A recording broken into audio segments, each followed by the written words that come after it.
आप सभी को मेरा नमस्कार। आज की हमारी वीडियो समास प्रकरण पर आधारित है। आइए हम समास के विषय में जानते हैं।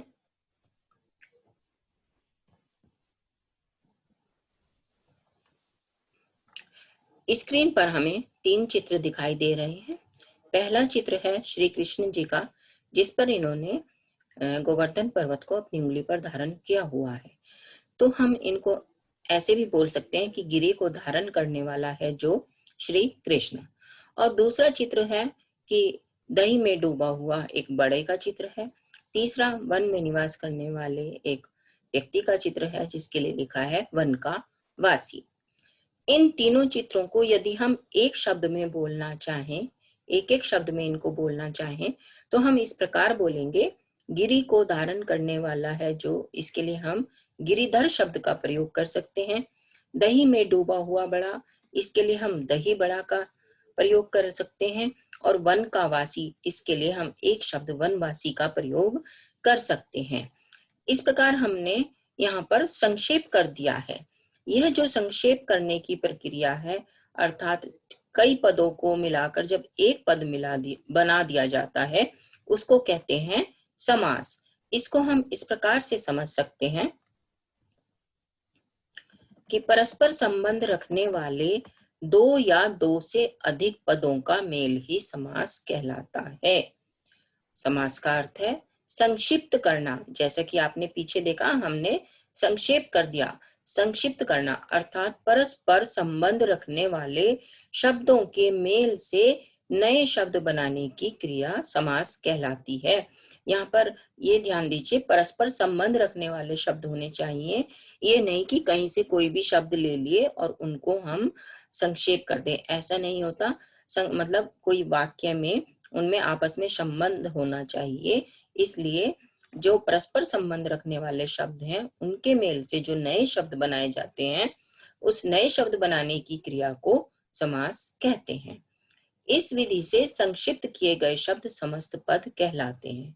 और जो हमने संक्षेप करके एक पद बनाया, वह कहलाता है समस्त पद। जैसे कि नीला है कंठ जिसका, इसका संक्षेप हमने किया नीलकंठ।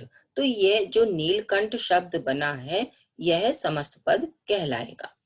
समास करते समय हमें कुछ बातें विशेष रूप से ध्यान रखने की हैं। इनको हम इस प्रकार से देख सकते हैं कि जिस प्रकार से उपसर्ग और प्रत्यय के योग से हम शब्द बनाते हैं, इसी प्रकार से समास भी यौगिक शब्द बनाने की एक विधि है। समास के लिए कम से कम 2 पद होने आवश्यक होते हैं। समास के लिए 2 पद होने आवश्यक हैं। यह ध्यान दीजिएगा यहाँ पर कि जब 2 वर्ण मिलकर आपस में कोई नया शब्द बनाते हैं, तो वहां पर होती है संधि। संधि 2 वर्णों के बीच में होती है। और समास जो है 2 पदों के, 2 शब्दों के बीच में होता है। 2 शब्द या 2 पदों के मिलने से समास होता है और 2 वर्णों के मिलने से संधि होती है। समास करने के बाद हमें जो समस्त पद प्राप्त होता है, जैसे कि यहाँ पर हमें नीलकंठ यह पद प्राप्त हुआ है, तो समस्त पद के प्रथम पद को पूर्व पद कहते हैं और द्वितीय पद को उत्तर पद कहा जाता है। यहाँ पर नीलकंठ में नील प्रथम पद है, तो उसको पूर्व पद कहा जाएगा, और कंठ द्वितीय पद है, तो उसको उत्तर पद कहा जाएगा। समस्त पद बनाते समय दोनों पदों के बीच की विभक्तियां, अन्य शब्द या योजक आदि का लोप हो जाता है। जैसे हमने यहाँ पर नीला है कंठ जिसका, अर्थात नीलकंठ, यह हमने समास किया था। नीला है कंठ जिसका, ठीक है। तो नीला के साथ है और कंठ के साथ जिसका, ये अन्य शब्द भी इनके साथ लगे हुए हैं। लेकिन जब हमने इनका समास किया, ये समस्त पद बनाया, तो इन पदों का लोप हो गया। तो और हम साथ ही बात करते हैं अब समास विग्रह की। जब समास की बात आती है तो समास विग्रह की भी बात आती है। समस्त पदों को पुनः पृथक करने की प्रक्रिया समास विग्रह कहलाती है।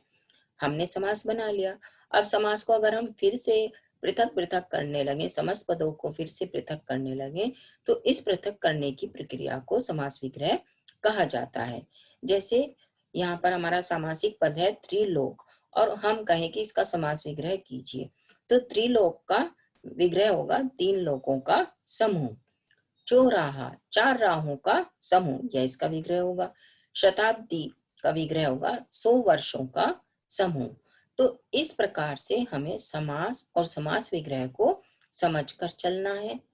तो आशा करती हूँ कि आप लोगों को समास अच्छी तरह से समझ आ गया होगा कि समास किसे कहते हैं, समास विग्रह किसे कहते हैं। हम अगले वीडियो में समास के भेद के विषय में पढ़ेंगे।